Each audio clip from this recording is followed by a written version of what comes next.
কাতারে একজন মুসলিম যুবক ট্যাক্সি চালাতেন। যখনই আমাকে কোথাও যেতে হতো আমি তাকেই ফোন করতাম।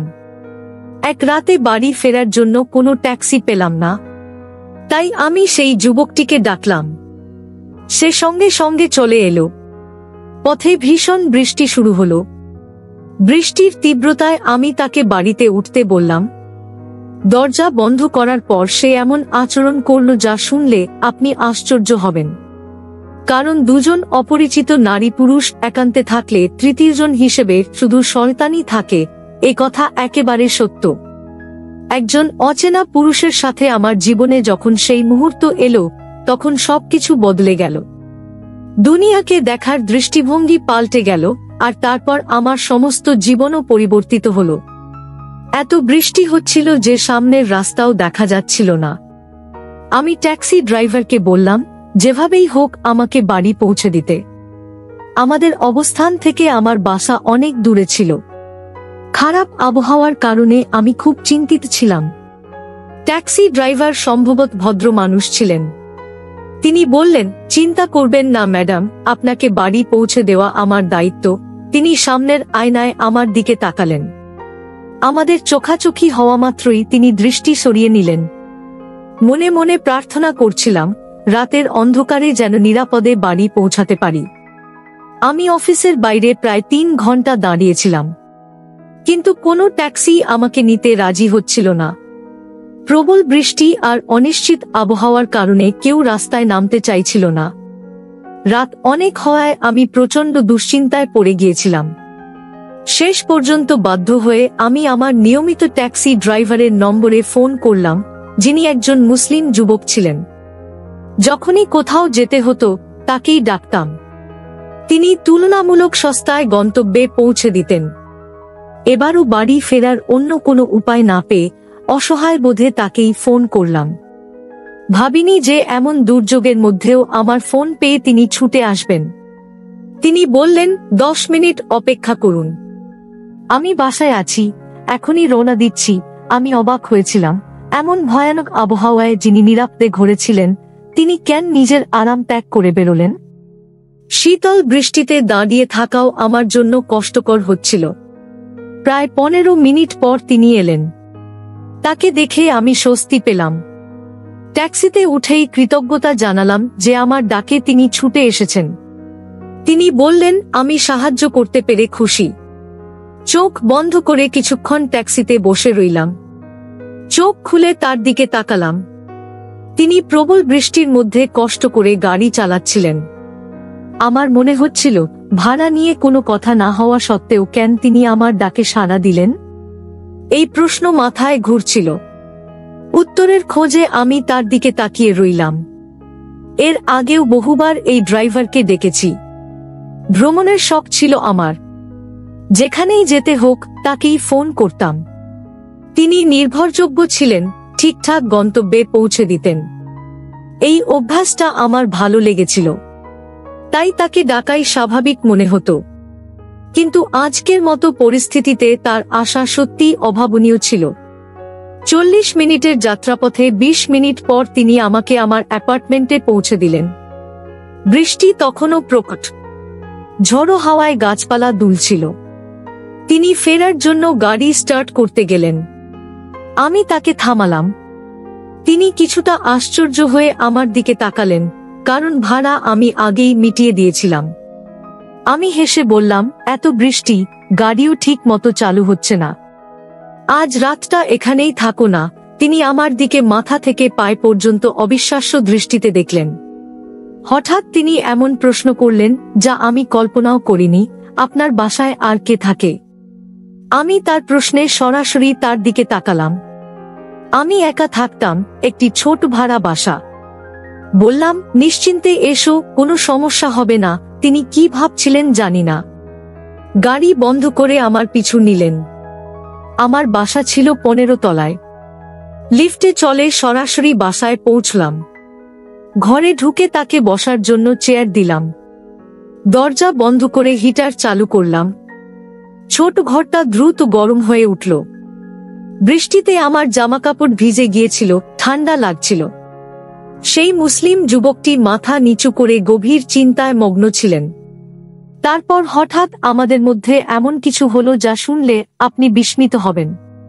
তিনি 2.5 ঘন্টা আমার ঘরে ছিলেন। তারপর আমার গায়ে চাদর জড়িয়ে চলে গেলেন। কিন্তু সেই 2.5 ঘন্টা আমার সমস্ত জীবন বদলে দিয়েছিল। আমি বিছানায় শুয়ে কাঁদছিলাম, কারণ যা ঘটেছিল তা আমার অনিচ্ছাকৃত ছিল। সেই ঘটনায় আমি ভেঙে পড়েছিলাম। আমার ভিজে জামা খাটের নিচে পড়েছিল।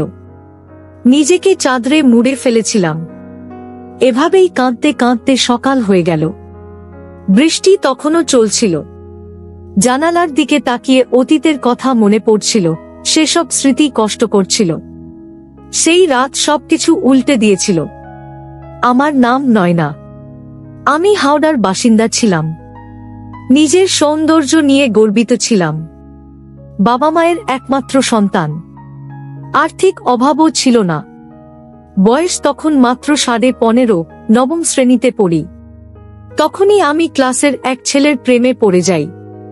তার নাম রাহুল। সে খুব মেধাবী ও বন্ধুত্বপূর্ণ ছিল। অন্যদের সাহায্য করত।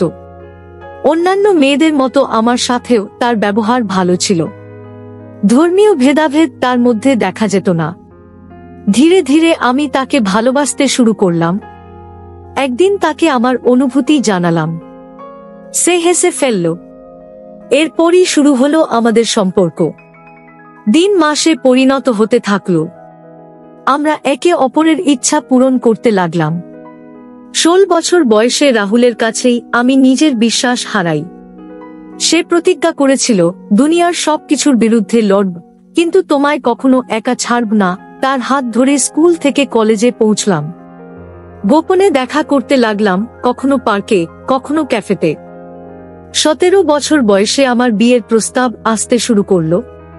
বাবা ঠিক করলেন আমাকে তার বোনের ছেলে বিক্রমের সাথে বিয়ে দেবেন। এ খবর আমার কাছে বিপর্যয়কর ছিল। আমার জীবনে রাহুল ছাড়া আর কারো স্থান ছিল না। পরদিনই আমি রাহুলকে কলেজ গেটে ডেকে একটি ক্যাফেতে নিলাম। রাহুল পূর্বেই রুম বুক করে রেখেছিল। তার টাকার অভাব ছিল না, ধনী পরিবারের সন্তান ছিল সে। আমি বললাম, বাবা চান আমি বিক্রমকে বিয়ে করি। সময় এসেছে তুমি আমাদের সম্পর্কের জন্য কিছু করো। তোমার পরিবারকে আমার বাড়ি পাঠাও। রাহুল আমাকে জড়িয়ে ধরে আমার কথা উপেক্ষা করল। তার এই আচরণে আমি হতবাক হলাম। আমি বিয়ের কথা বলছি আর সে অন্য চিন্তায় মগ্ন। আমি তাকে ধাক্কা দিয়ে সরিয়ে বললাম, তোমার উচিত আমাদের বিয়ের প্রস্তাব নিয়ে আসা। এভাবে গোপনে কতদিন দেখা করব? রাহুলের মুখে এক অদ্ভুত হাসি ফুটে উঠল। সে বলল, বিয়ের কি দরকার? এত বছর তো একসাথে আছি। তার কথা শুনে আমি স্তব্ধ হয়ে গেলাম। আমার কাছে স্পষ্ট হলো, তার কাছে সম্পর্ক শুধুই আনন্দের মাধ্যম ছিল, বিয়ের কোনো ইচ্ছা তার নেই। সে আরো বলল, বিয়ে করলেও তুমি আমার সাথে গোপনে দেখা চালিয়ে যেতে পারবে। আমি রাগে তাকে একটি চড় মারলাম। আমি তার কাছ থেকে এ ধরনের উক্তি আশা করিনি। আমি তার জন্য সবকিছু ত্যাগের প্রস্তুত ছিলাম, আর সে আমাকে ব্যবহার করছিল। চড় মারার সাথে সাথেই সে রেগে গিয়ে আমার হাত ধরে বলল, আমার কাছে তোমার অনেক ভিডিও আছে। আমার কথা না মানলে তোমার জীবন দুর্বিষহ করে দেব। পকেট থেকে ফোন বের করে সে কিছু ভিডিও দেখাল। আমি হতবাক। সে প্রতিবার গোপনে ভিডিও রেকর্ড করেছিল। নিজেকে অসহায় মনে হলো। কিছু না বুঝে ক্যাফে থেকে দৌড়ে বাড়ি ফিরলাম। পরিবারের লোকজন আমার অবস্থা দেখে ভয় পেল, কিন্তু আমি কিছু বললাম না। 3 দিন নিজেকে ঘরে বন্দি রাখলাম। ওই 3 দিনে রাহুল আমাকে বারবার ফোন করে হেনস্থা করল। সে জোর করে দেখা করতে চাইছিল। আমি জানতাম কেন সে আমাকে ডাকছিল। এখন আমি তার কাছে শুধুই একটি বস্তুতে পরিণত হয়েছিলাম। বাবার পায়ে বসে বললাম, আমি আর এদেশে থাকতে চাই না। আমাকে অন্য কোথাও পাঠাও। বাবা কারণ জিজ্ঞাসা করলে আমি মিথ্যা বললাম, রাস্তায় খুন হতে দেখেছি। খুনিরা হয়তো আমাকেও টার্গেট করবে। বাবার এক বন্ধু কাতারে থাকতেন। এই মিথ্যা ভয় দেখিয়ে বাবা আমাকে সেখানে পাঠালেন। আমি রাহুলের কবল থেকে বাঁচতে চেয়েছিলাম, কিন্তু তার রেখে যাওয়া আঘাত এখনো আমার মনে ছিল। কাতারে এসে দ্রুত চাকরি পেলাম। ছোট্ট একটি ফ্ল্যাট ভাড়া নিয়ে নতুন জীবন শুরু করলাম। কিন্তু রাহুলের বিশ্বাসঘাতকতা আমাকে মুসলিমদের প্রতি বিদ্বেষী করে তুলেছিল। কাতারে চাকরি ভালো ছিল, একা একা সময় কাটাতে ট্যাক্সিতে করে শহর ঘুরতাম। একদিন এক মুসলিম ট্যাক্সি ড্রাইভারের দেখা পেলাম। প্রথমবার তার ক্যাবে উঠে লক্ষ্য করলাম সে আমার দিকে একবারও তাকায়নি। কাতারে আসার পর আমি বেশ আধুনিক হয়েছিলাম, সাধারণত সবাই আমার দিকে তাকাত, কিন্তু এই ড্রাইভারই প্রথম যে দৃষ্টি এড়িয়ে চলল, শুধু রাস্তার দিকে মনোযোগ দিল। আমার সব কথার জবাবে শুধু হ্যাঁ বলল। ভাড়াও নীল অত্যন্ত কম। তার ভদ্রতা আমাকে মুগ্ধ করল। ফোন নম্বর চাইলাম যেন প্রয়োজনত ডাকতে পারি। সে বিনা দ্বিধায় নম্বর দিল। সেদিনের পর থেকে যখনই যাতায়াত লাগত তাকেই ডাকতাম। সে সরাসরি আমার বাসায় এসে হাজির হতো। আমি কথা বলার চেষ্টা করতাম, কিন্তু সে খুব কম কথা বলতো। তার নাম আরিয়ান। সে প্রায় 4.5 বছর ধরে কাতারে ট্যাক্সি চালাতো। তার পরিবার ভারতে থাকত। তার এই সংযত আচরণ আমাকে ভাবিয়ে তুলত। আমি নিশ্চিত ছিলাম সে ধার্মিক মানুষ। যেদিন অফিসের বাইরে বৃষ্টিতে আটকে গেলাম তখনও তাকেই ডাকলাম। ভাবিনি পরিস্থিতি কোথায় গড়াবে। বৃষ্টির কারণে তাকে বাসায় উঠতে বললাম। জামা পাল্টানোর কথা ভাবছিলাম যখন হঠাৎ তার দিকে চোখ পড়ল। সে গভীর চিন্তায় মগ্ন। তাকে দেখেই রাহুলের কথা মনে পড়ে গেল। তার বিশ্বাসঘাতকতা আর অন্যায়গুলো মাথায় ঘুরতে লাগল। মুসলিমদের প্রতি বিদ্বেষের বীজটি এখন দৃঢ় গাছে পরিণত হয়েছিল। আমি ভাবলাম এই যুবকের কাছেই রাহুলের প্রতিশোধ নেব। নিজেকে সামলাতে পারছিলাম না, ভেতরের ক্রোধ নেভাতে চাইছিলাম। আরিয়ান দেখতে সুশ্রী ছিল। তার দিকে তাকালে কারো মন বিচলিত হতে পারত, কিন্তু আমি আর কোনো মুসলিম যুবকের হাতে প্রতারিত হতে চাইনি। তাই তাকে টার্গেট করলাম। নিজের জামায় ইচ্ছাকৃত ছিঁড়ে ফেললাম এবং তার দৃষ্টি আকর্ষণ করার চেষ্টা করলাম। চাইছিলাম সে একবার দৃষ্টি দিক, আমি তখন চিৎকার করব। কিন্তু সে একেবারে নির্দোষ ছিল। তার মুখে যেন শুধু রাহুলের ছায়া দেখতে পাচ্ছিলাম। আরিয়ান আমার দিকে তাকাতেই স্তব্ধ হয়ে গেল। সে ভাবতেই পারেনি আমি এভাবে হাজির হব। সে ঘাবড়ে গিয়ে চোখ নামিয়ে রেগে বলল, ম্যাডাম, এটা সম্পূর্ণ ভুল। এমন কাজ করবেন না যাতে আমার সম্মান ক্ষুণ্ণ হয়। অনুগ্রহ করে আমাকে চলে যেতে দিন। তার কথায় আমি হতভম্ব। সে কেমন মানুষ? একজন সুন্দরী তরুণী তার সামনে, আর সে নীতির কথা বলছে। আমি তাকে সরাসরি তাকাতে বললাম। সে দৃঢ়ভাবে বলল, অপরিচিত নারীর দিকে এভাবে তাকানো আমার ধর্মে নিষিদ্ধ। আমি এমন অন্যায় করতে পারি না। আমি কৃত্রিমভাবে আবেগ দেখালাম, কারণ রাহুলও আমাকে ভালোবাসার ফাঁদে ফেলেছিল। আমিও একসময় বিভ্রান্ত হয়েছিলাম। কিন্তু আরিয়ানের প্রতিক্রিয়ায় আমি জেগে উঠলাম। সে বলল, যদি আমার সাথে থাকতে চান তবে আপনাকে বিয়ে করতে হবে। বিয়ে ছাড়া কোনো সম্পর্কে আমি জড়াব না। আরিয়ানের মুখে বিয়ে শব্দ শুনে আমি চমকে উঠলাম। আমি তাকে শারীরিক সম্পর্কের প্রস্তাব দিচ্ছিলাম, আর সে আমাকে সম্মানের সাথে গ্রহণ করার কথা বলছিল, যা রাহুল কখনো করেনি। তারপর সে সহজেই আমাকে প্রতারণার আশ্বাস দিয়ে পালাতে পারত। কিন্তু আমার চোখ দিয়ে জল গড়িয়ে পড়ল। আরিয়ান বললেন, আমি 4.5 বছর ধরে এখানে ট্যাক্সি চালাচ্ছি। রোজগারও ভালো। যদি আমাকে বিয়ে করতে চান তবে আপনাকে ইসলাম ধর্ম গ্রহণ করতে হবে। তবেই আমি সম্মানের সাথে আপনাকে ঘরে তুলে নেব। তার দৃষ্টি তখনও নিচু, আমার দিকে একবারও তাকাল না। এই আচরণই আমার হৃদয় ভেঙে দিল। আমি পাথরের মতো দাঁড়িয়ে রইলাম। তারপর সে উঠে আমার গায়ে চাদর জড়িয়ে চলে গেল। যাকে অপমান করতে চেয়েছিলাম সে আমাকে সম্মান দিয়ে ঢাকল। আমি বিছানায় পড়ে রইলাম। তার শালীন দৃষ্টি, সংযত আচরণ আর বিয়ের মাধ্যমে সম্মান দেওয়ার ইচ্ছা, এসব আমার হৃদয়ে গভীর দাগ কেটেছিল। নিজেকে তুচ্ছ মনে হচ্ছিল। সেদিন বুঝলাম, সব মানুষ সমান নয়। প্রত্যেক মুসলমান একরকম নয়। রাহুলের মতো মানুষ থাকলে আরিয়ানের মতো মানুষও আছে। সকালে উঠে নতুন জীবন শুরু করলাম। কাপড় বদলে জানালা দিয়ে বাইরে তাকাতেই প্রায় চিৎকার করে উঠলাম।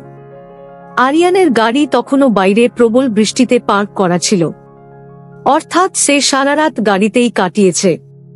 আমি দৌড়ে গাড়ির কাছে গেলাম। সে চোখ বন্ধ করে বসেছিল। গাড়ির পেছনের দরজা খুলে সে চোখ নামিয়ে জিজ্ঞেস করল, ম্যাডাম, আজ কোথায় যাবেন? আমি লজ্জায় তার চোখে চোখ রাখতে পারলাম না। মাথা নিচু করে বললাম, আমাকে এমন মসজিদে নিয়ে যান যেখানে গিয়ে কলমা পড়ে ইসলাম গ্রহণ করতে পারি। আমার কথা শুনে তার চোখে বিস্ময় ফুটে উঠল।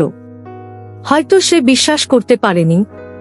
আমি বললাম, আমি জানতে চাই, কোন শিক্ষা তোমাকে এত শক্তিশালী করেছিল? এত সুন্দরী মেয়েকে দেখেও তুমি পথভ্রষ্ট হওনি। আমি বুঝেছি, যারা সত্যিকারের ধার্মিক তারা কখনো পাপের পথে পা বাড়ায় না, আর যারা পাপ করে তাদের বিশ্বাস দুর্বল। আরিয়ানের মুখে হালকা হাসি ফুটল। বৃষ্টি তখন থেমে গিয়েছিল। একটু চেষ্টার পর গাড়ি স্টার্ট করল। গাড়ি ঘুরিয়ে মসজিদের দিকে নিলেন। আমি ইসলাম সম্পর্কে জানতে ও কলমা পড়তে চেয়েছিলাম। আরিয়ানের মতো ভালো মানুষকে জীবনে রাখতে চেয়েছিলাম, কিন্তু আগে তাকে আমার অতীতের কথা বলতে হবে। এখন আর মিথ্যা বা প্রতারণার স্থান নেই। মানুষকে একই পাল্লায় মাপা ভুল। প্রত্যেকের চরিত্র আলাদা। আমি আরিয়ানকে সব খুলে বললাম। সে কিছুই মনে করল না, কারণ তার কাছে কলমা পাঠের পর আমি নতুন মানুষ। আমরা বিয়ে করে সুখে সংসার শুরু করলাম। রাহুলের বিশ্বাসঘাতকতা দিয়ে শুরু যাত্রা শেষ হলো আরিয়ানের বিশ্বস্ততায়।